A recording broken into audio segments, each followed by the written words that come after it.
The puzzling disappearance of the first English settlers in America remains a highly intriguing story.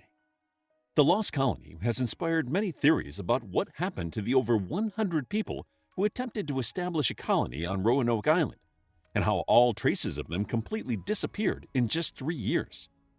Join us as we sort fact from fiction and try to determine what happened on that island all those years ago. England was relatively late in coming to exploit the Americas, and no English settlers had made their way across the Atlantic by the 1570s. In May of 1577, an artist and explorer named John White sailed to America as part of an expedition searching for precious metals and a northwest passage to Asia.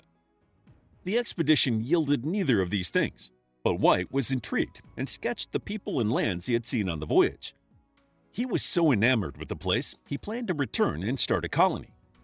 In April 1585, he joined another expedition, funded by Sir Walter Raleigh, intending to settle on Roanoke Island. The men endured a brutal winter plagued by a lack of food and disagreements with the local tribes. Soon, the venture was deemed a failure.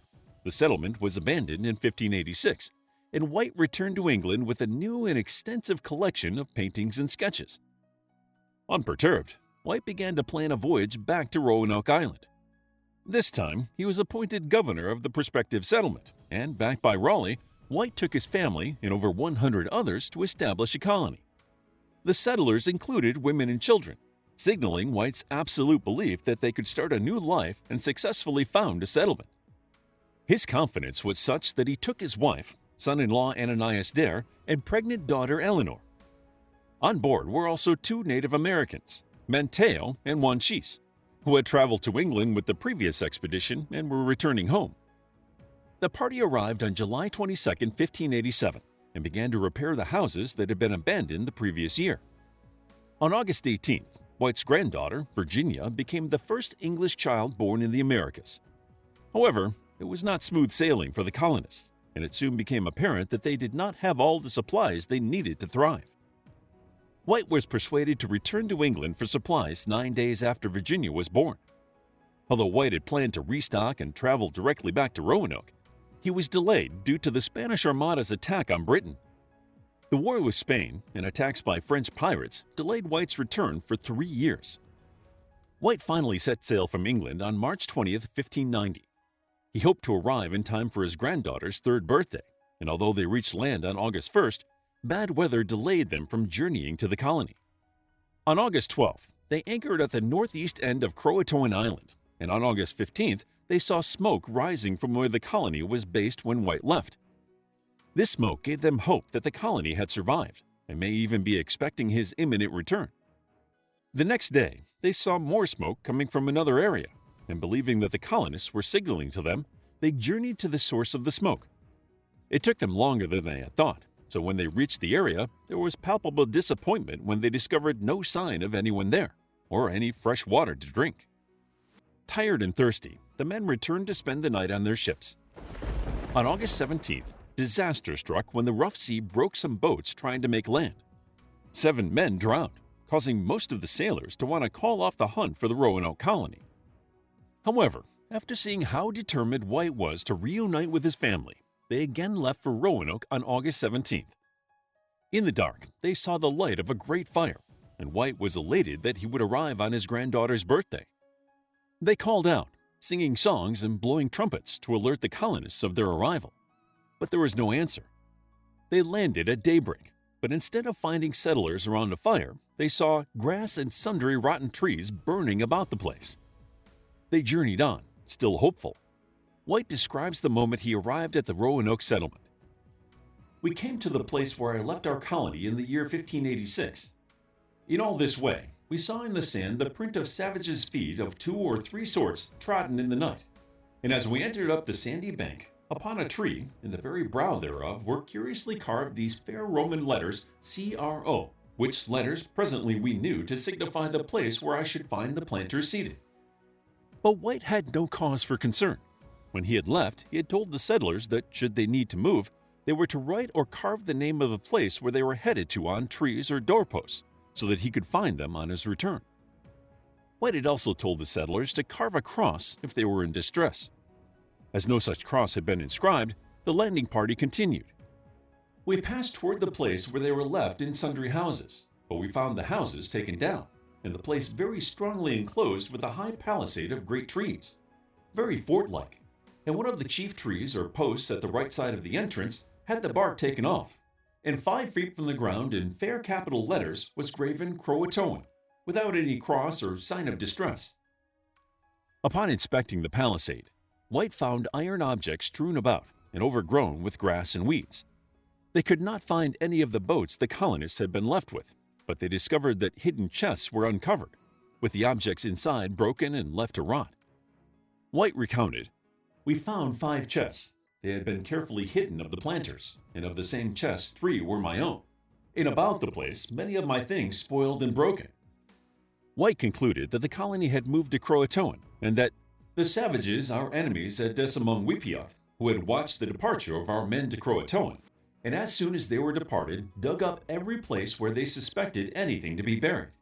But although it grieved me to see such spoil of my goods, yet on the other side, I greatly joyed that I had safely found a certain token of their safe being at Croatoan, which is the place where Manteo was born, and the savages of the island, our friends. Although White attempted to get to Croatoan Island, bad weather and the loss of 3 out of 4 of their anchors caused the crew to persuade White to head for the Azores and safety. White never managed to travel back to Roanoke or Croatoan. Although he planned to stay in the Caribbean over the winter and try to return in spring, a lack of funding meant he was forced to return to England in October 1590. White died 3 years later, and the Roanoke colonists were never heard from again. There are many theories about what happened to the settlers. Some believe that they died from disease or starvation, although as White did not report seeing any bodies or graves when he returned to Roanoke, this seems unlikely. There are some reports that Native Americans in the area witnessed infighting amongst the settlers, which may have been caused by plague or a lack of resources, although these claims have not been adequately verified. The fate of the colonists was intriguing, even at the time. When Captain John Smith asked Chief Powhatan about the colonists in 1607, he claimed that Powhatan had told him his tribe had killed the settlers because they began living with another tribe that had refused to ally with him. However, as no bodies or archaeological evidence have been found to support this claim, many historians dispute the story. Another theory is that Spanish troops murdered them, but again, the lack of any bodies seems to refute that theory. One of the grislier theories that answers the issue of the lack of bodies is cannibalism. In fact, 2 theories involve cannibalism. One is that the colonists themselves resorted to eating each other through lack of resources, or that they were the victims of cannibalism, with their bones being ground down as healing remedies. However, there were no known cannibalistic tribes in the area at the time. As there is evidence that the settlers of Jamestown also resorted to cannibalism during the Starving Time from 1609 to 1610, it is more likely that the settlers themselves ate the dead. According to the tradition of Algonquin mythology, a mythical cannibalistic monster called a Wendigo can take possession of humans, leading to a more supernatural explanation that the possessed Roanoke planters still roam the woods of North Carolina. Although the word Croatoan can be easily explained by the colonists' links to native tribes of the nearby island, it has become part of modern-day supernatural folklore over the years. Urban legends about the word being associated with other disappearances include Edgar Allan Poe muttered the word before he died under mysterious circumstances. Stagecoach robber Black Bart etched it into the wall of his cell before he disappeared. The last bed that horror writer Ambrose Bierce slept in had the word carved into a post. The word appeared on the final page of the logbook of a ghost ship called Carol A. Deering. Amelia Earhart is said to have scribbled it into her journal that was found after her disappearance. However, aside from anecdotal evidence, there is no objective evidence for these claims. The prevailing theories are that the colonists either merged with Native American tribes or were captured as enslaved people. In 1607, a Jamestown settler named Francis Nelson documented 4 men living in the Iroquois tribe who claimed to be from the Roanoke colony. Throughout the 1600s and early 1700s, many European settlers reported meeting gray-eyed Native Americans who told them they were the descendants of white settlers. In John Lawson's 1709 book, A New Voyage to Carolina, he references native Croatoans who told him they used to live on Roanoke Island and had white ancestors. There were also other stories of Jamestown residents who asked Native Americans about the fate of the white settlement on Roanoke, and were told that there was a settlement of white people farther down the coast. They claimed that this settlement had two-storied thatched roof houses and that other tribes could read and speak English and dressed in a European style. There was even a report that a young boy dressed in the native style was seen who had blonde hair and blue eyes. The oral tradition of the Lumbee tribe, who are native to North Carolina, links them to the Roanoke colony. Some of the tribe's surnames also echo the lost members of the colony, such as Dial, Hyatt, and Taylor, and these names were shared by tribe members as early as 1719. In recent years, computer scientist Roberta Estes has tried to uncover genetic evidence that confirms the colonists were absorbed into native tribes in the area. However, the Lost Colony Family DNA Project has yet to find any conclusive evidence that the genes of the colonists survived. One piece of evidence that supposedly gives a clue as to what happened to the settlers is the Dare Stones. Lewis E. Hammond found the first Dare Stone in 1937, around 50 miles inland of Roanoke. It appeared to have been written by John White's daughter, Eleanor, explaining that the colonists had suffered through 2 years of misery and war. The planters had decided to live with the native tribe, but half of them had been killed in combat, with many others, including Eleanor's husband and daughter, slaughtered when the tribe's shaman warned that their presence was angering spirits. According to the stone, 6 men and 1 woman survived. On one side of the stone, a message asks, "En ye Englishmen shew John White gover via." After a reward of $500 was offered for any other stones found, a whole host suddenly appeared. These new stones claimed that Eleanor had married a Cherokee chief and had another daughter whom she named Agnes. When these new stones were examined, they were deemed forgeries, casting dispersions on all Dare Stones. However, many hold that the original stone was authentic, the final message of a grieving daughter to her long-lost father. Scientific studies of tree rings in the area found that the colony disappeared during an extreme drought. It was concluded that between 1587 and 1589, the region suffered the worst drought in 800 years, which would have contributed to a food shortage.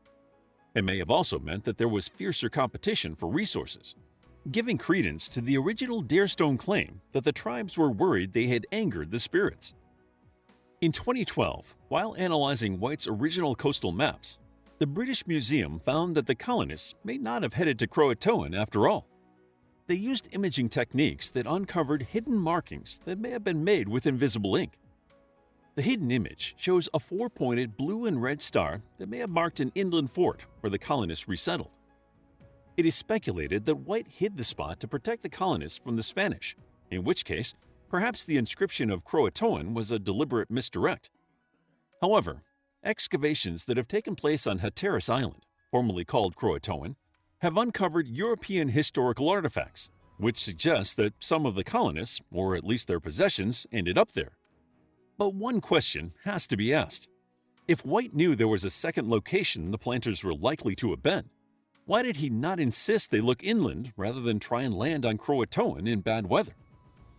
Looking at the evidence, it seems likely that the settlers left Roanoke willingly and not through threats of violence or disease. Perhaps the party split up, as no tribe could have taken over 100 extra people at one time. Maybe some went inland to the second site, hidden on the map, while others went to Croatoan with Manteo. But their ultimate fate remains a compelling mystery. Do you have a theory about the lost colony? Let us know in the comments. How would you like to get a deeper understanding of history, impress your friends, and predict the future more accurately based on past events? If this sounds like something you might be into, then check out the brand new Captivating History Book Club by clicking the first link in the description.